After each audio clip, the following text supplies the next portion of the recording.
नमस्कार, आप देख रहे हैं अब की बार किसकी सरकार। मैं हूं बनाज और सबसे पहले बात करेंगे हरियाणा की, जहां चुनावी दंगल में घमासान और ज्यादा तेज होता जा रहा है। आज बीजेपी ने जहां अपनी दूसरी लिस्ट जारी कर दी है। बीजेपी ने 21 उम्मीदवारों की दूसरी लिस्ट जारी की है। पहली लिस्ट में आपको बता दें 67 उम्मीदवारों के नाम थे। इस तरह बीजेपी ने हरियाणा की 90 सीटों के लिए 88 उम्मीदवारों के नाम का ऐलान कर दिया है। जुलाना से पहलवान विनेश फोगाट के खिलाफ बीजेपी ने कैप्टन योगेश बैरागी को उतारा है। बीजेपी की दूसरी लिस्ट में 2 मुस्लिम कैंडिडेट के नाम भी हैं। बीजेपी ने फिरोजपुर झिरका से नसीम अहमद को टिकट दिया है। उनकी टक्कर कांग्रेस के कैंडिडेट मामन खान से होगी, जिन्होंने 2019 में भी जीत हासिल की थी। मामन खान नूह दंगा केस में आरोपी हैं और जमानत पर हैं। नसीम अहमद इनलो से बीजेपी में आए हैं। पुन्हाना से बीजेपी ने एक और मुस्लिम कैंडिडेट इजान खान पर दांव खिला है। उनका मुकाबला कांग्रेस के मोहम्मद इलियास से होगा। हरियाणा में बगावत का सामना कर रही बीजेपी को पेहुआ सीट से बड़ा झटका लगा। सरदार कमलजीत सिंह ने अपना टिकट वापस कर दिया। उसी के बाद बीजेपी की दूसरी लिस्ट में पेहुआ सीट से टिकट बदला गया। पहली लिस्ट में जहां से कमलजीत सिंह को टिकट दिया गया था, लेकिन किसान नेताओं और पब्लिक के विरोध के बाद उन्होंने अपना टिकट पार्टी को वापस लौटा दिया। उसी के बाद यहां से जय भगवान शर्मा को टिकट दिया गया। पेहुआ विधानसभा सीट कुरुक्षेत्र जिले में आती है, जहां की लाडवा सीट से मुख्यमंत्री नायब सिंह सैनी खुद चुनाव लड़ रहे हैं। अमरजीत सिंह का टिकट लौटाना बीजेपी के लिए किसी बड़े झटके से कम नहीं।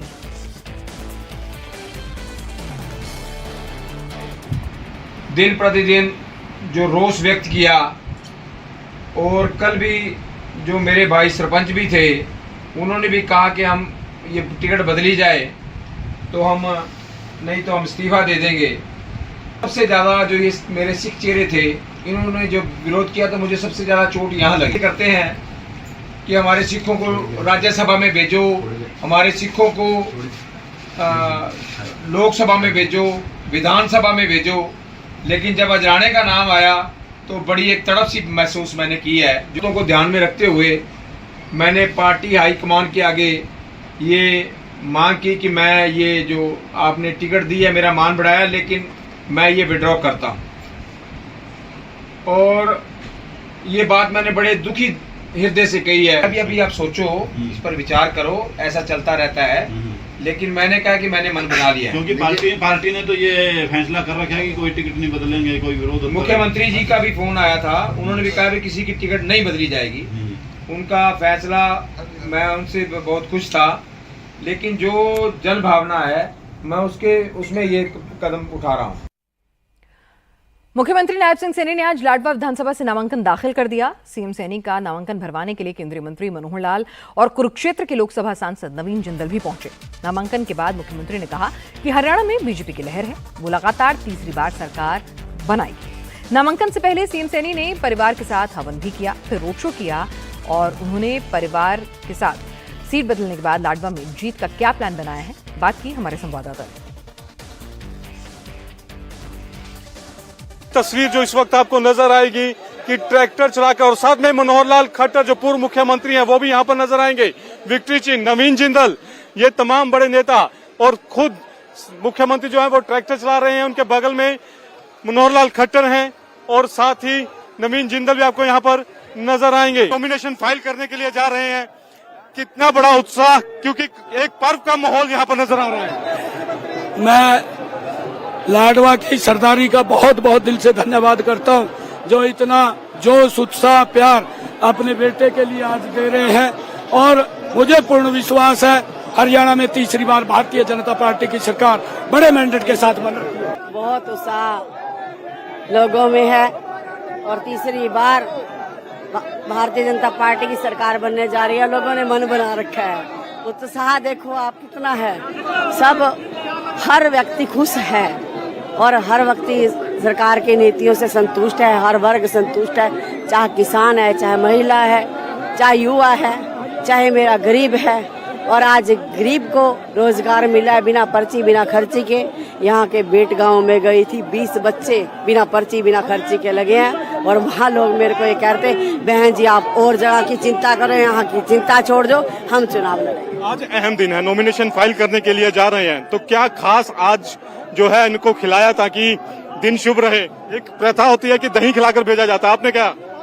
बिल्कुल, आशीर्वाद लेकर अभी यहाँ से हम निकले हैं और हम सबका साथ लेके एसडीएम ऑफिस जाएंगे और वहाँ पर कोर्ट में अपना पर्चा दाखिल करेंगे। लगता है कि पूरी उम्मीद है कि तीसरी बार फिर से सरकार बिल्कुल 100% बनेगी, 100% सरकार बनेगी। तो जीत की 100% गारंटी देते हुए सीएम का परिवार। उधर हरियाणा में आम आदमी पार्टी ने भी उम्मीदवारों की दूसरी लिस्ट जारी कर दी है। दूसरी लिस्ट में 9 उम्मीदवारों को टिकट दिया गया है। दोनों लिस्ट को मिलाकर अब तक 29 उम्मीदवारों के नामों का ऐलान आम आदमी पार्टी ने कर दिया है। आपके फरीदाबाद से प्रवेश मेहता और तिंगांव से आभास चंदीला को मैदान में उतारा है।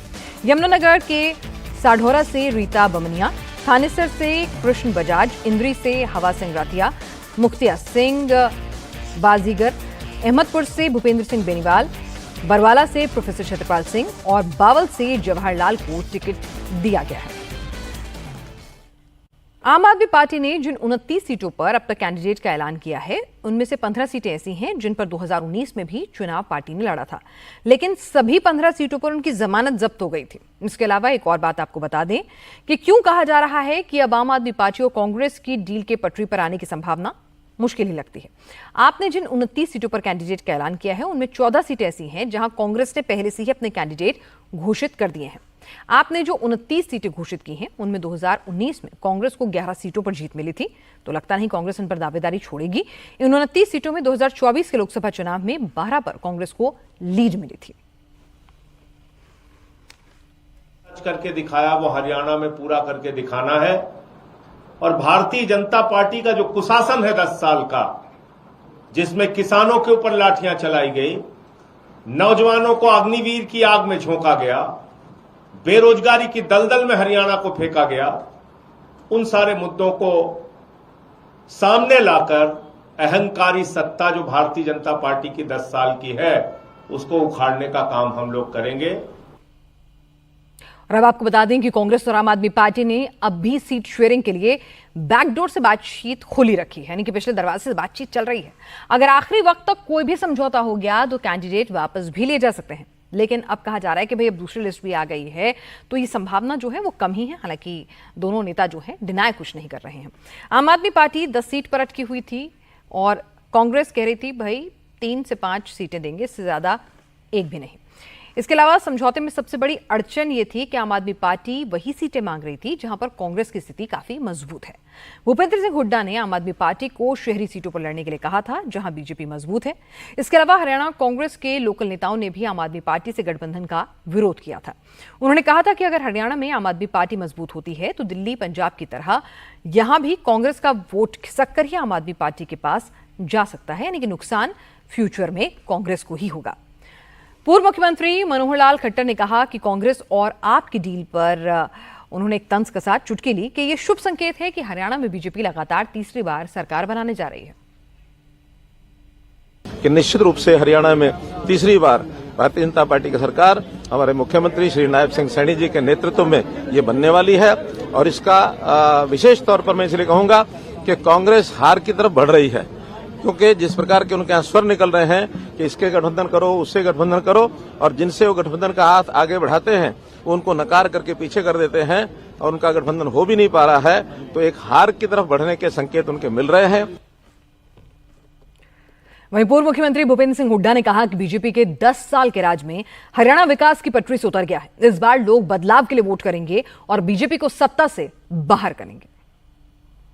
2014 में जब हमने सरकार छोड़ी और बीजेपी की सरकार आई, उस समय हरियाणा प्रति व्यक्ति आय में, प्रति व्यक्ति निवेश में, नौकरी देने में, कानून व्यवस्था में, खेल और खिलाड़ियों में पूरे देश में नंबर 1 था।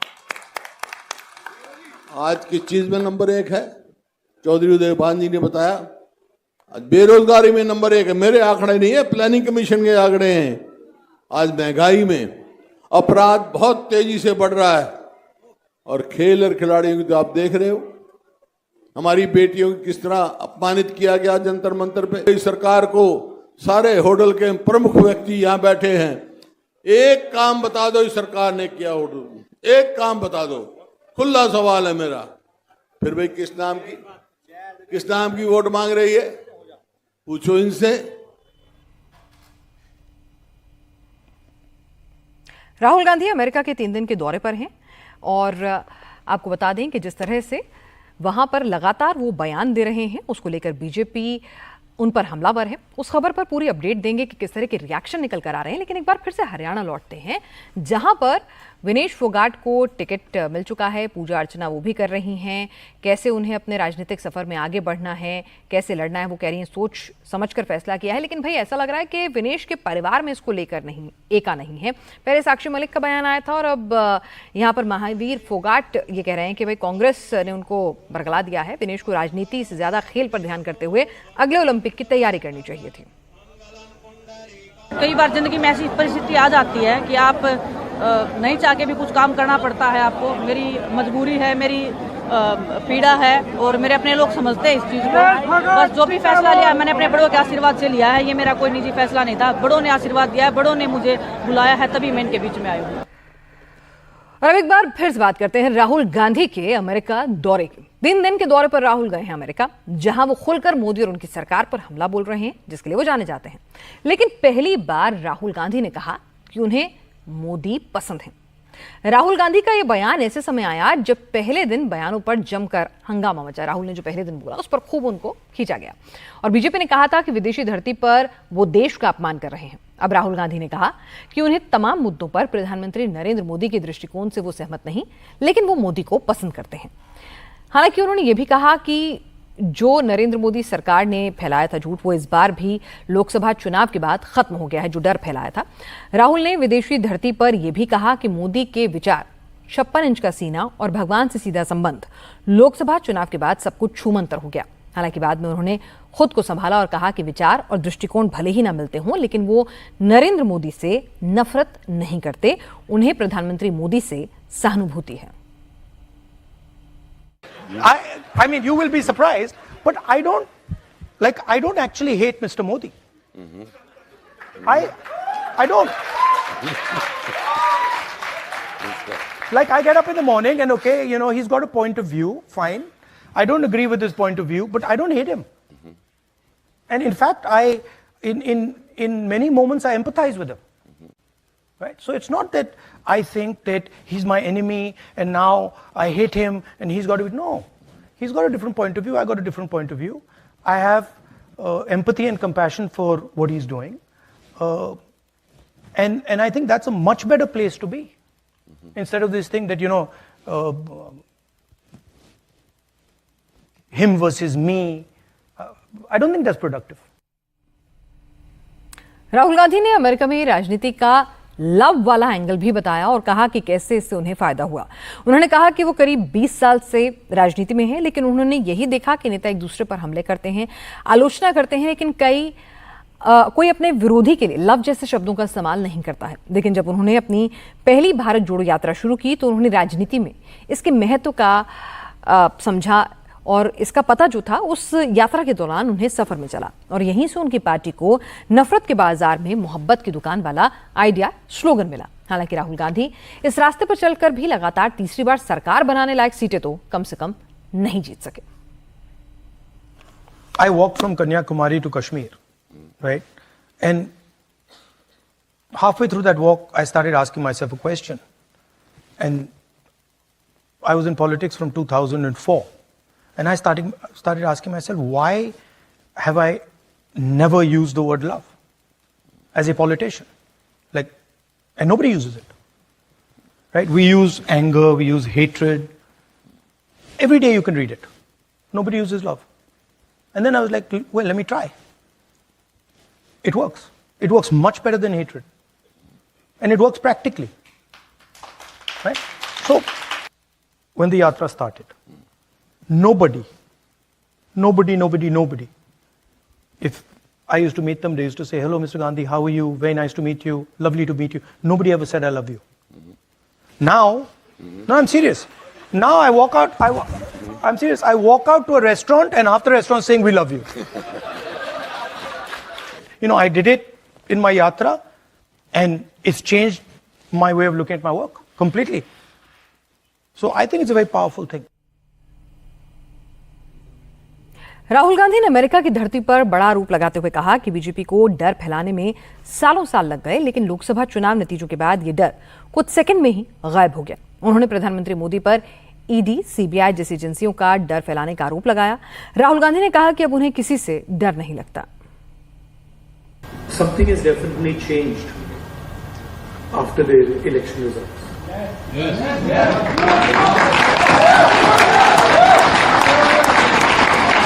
People come sometimes. Thank you. While I'm in Delhi, people will. I'm driving in the car. Sometimes they make me open the window, and they'll say, "डर निकल गया, डर नहीं लगता अब डर नहीं लगता, डर गायब हो गया." So it's interesting to me. It's interesting to me that BJP ने कितना, मोदी जी ने कितना डर फैलाया, एजेंसीज का दबाव, मीडिया का दबाव, इनकम टैक्स डिपार्टमेंट, छोटे बिजनेसेस पे, मीडियम साइज बिजनेसेस पे, और एक सेकंड में सब गायब हो गया। अजीब सी बात है, मतलब सालों लगे उस डर को पैदा करने में, सालों लगे, प्लानिंग चली, पैसा लगा, और एक सेकंड में खत्म। और वो दिखता है अब, you can see it, I see it, I get to see it in parliament, I see the prime minister right up front, and I can tell you that the idea of Mr. Modi, 56-inch chest, direct connection with God, that's all gone. It's history now. Rahul ने विदेशी धरती पर लगातार दूसरे दिन BJP और RSS पर attack किया। उन्होंने कहा कि जिनके पास भविष्य के लिए कोई प्लानिंग और सपने नहीं होते, वो ही भूतकाल की बातें करते हैं। अमेरिका की जॉर्ज टाउन यूनिवर्सिटी में भी स्टूडेंट्स के साथ बातचीत में राहुल ने बीजेपी आरएसएस की आइडियोलॉजी पर हमला बोला। In future, you start discussing the past, right? So what is Hindutva's or Mr. Modi's or RSS's proposal? The proposal is, let's not discuss the future. Let's talk about the past. And that's very dangerous for a country like India, the scale of India, and it's also boring. America में राहुल गांधी ने OBC आरक्षण पर भी बात की। राहुल ने कहा कि अभी आरक्षण खत्म करने का समय नहीं है। उन्होंने ये भी कहा कि जब सही समय होगा, कांग्रेस आरक्षण खत्म करने के बारे में सोचेगी। उन्होंने कहा कि भारत में ओबीसी 50% हैं, लेकिन टॉप 200 बिजनेस लीडर्स में एक भी ओबीसी नहीं। राहुल ने चुनावी रैलियों में यही बातें कही थी। अब अमेरिका में भी उन्होंने जातिगत जनगणना का मुद्दा उठाया है। 90% of India, OBCs, Dalits, Adivasis, they don't play the game. They're not even in the game. Out of the top 200 businesses in India, right, there's almost no ownership of 90% of the population. I can tell you that in the highest courts of the country, there's almost no participation of 90% of India.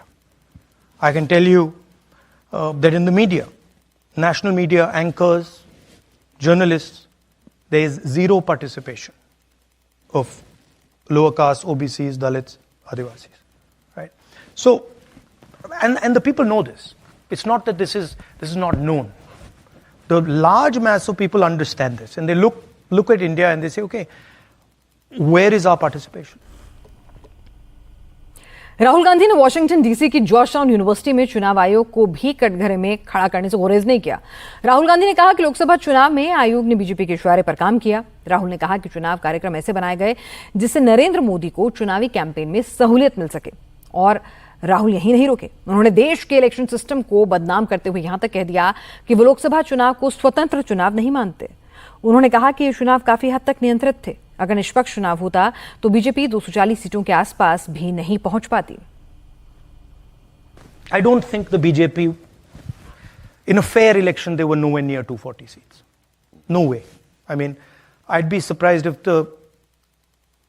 they had a financial, huge financial advantage. They had locked our bank accounts for one, but huge war chest. The election commission was doing what they wanted. I mean, the entire campaign was structured so Mr. Modi could, do his thing across the country. States where they were weak were designed differently than states where they were strong. So I don't view it as a free election at all. I view it as a rather controlled election. America में राहुल गांधी ने चुनाव आयोग की निष्पक्षता पर सवाल उठाए तो दिल्ली में कांग्रेस के प्रवक्ता पवन खेड़ा उससे भी आगे निकल गए। उन्होंने तो धमकी देते हुए कहा कि आज भले ही चुनाव आयोग हमारी ना सुन रहा हो, लेकिन जब हम सत्ता में आएंगे तो उनको छोड़ेंगे नहीं। रही बात चुनावों की निष्पक्षता की, तो एक इंडिपेंडेंट बॉडी ने आप सबके सामने अपने आंकड़े रखे कि कैसे 79 सीट्स पे गड़बड़ हुई, सरेआम हुई, इतने कम समय में अचानक इतने वोट बढ़ जाना, ये सब आपके सामने है। ठीक है, आज चुनाव आयोग हमारी नहीं सुन रहा है, मतलब थोड़े ही कि जब हम सत्ता में आएंगे तो इन सबको बख्श देंगे। तब हमें जो कार्रवाई करनी होगी करेंगे, कोई कहीं भी बैठा हो। राहुल गांधी ने आरएसएस पर हमला करने के बाद सिखों की पगड़ी पर एक ऐसा बयान दे दिया जिससे बवाल मच गया।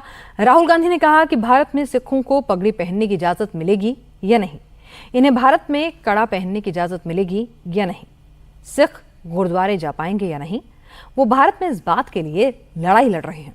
बीजेपी ने राहुल के इस बयान पर कड़ी आपत्ति दर्ज कराई है, राहुल को अदालत में घसीटने तक की बात कही है। See, first of all, you have to understand what the fight is about. Fight is not about politics. That is superficial. What is your name? Brother, here, with the turban. What is your name? Balinder Singh. The fight is about whether he, as a Sikh, is going to be allowed to wear his turban in India. Or he, as a Sikh, is going to be allowed to wear a kada in India. Or he, as a Sikh, is going to be able to go to Gurdwara. That's what the fight is about. And not just for him. For all religions. जी जब leader of opposition नहीं भी थे and he was either a private citizen और a member of parliament,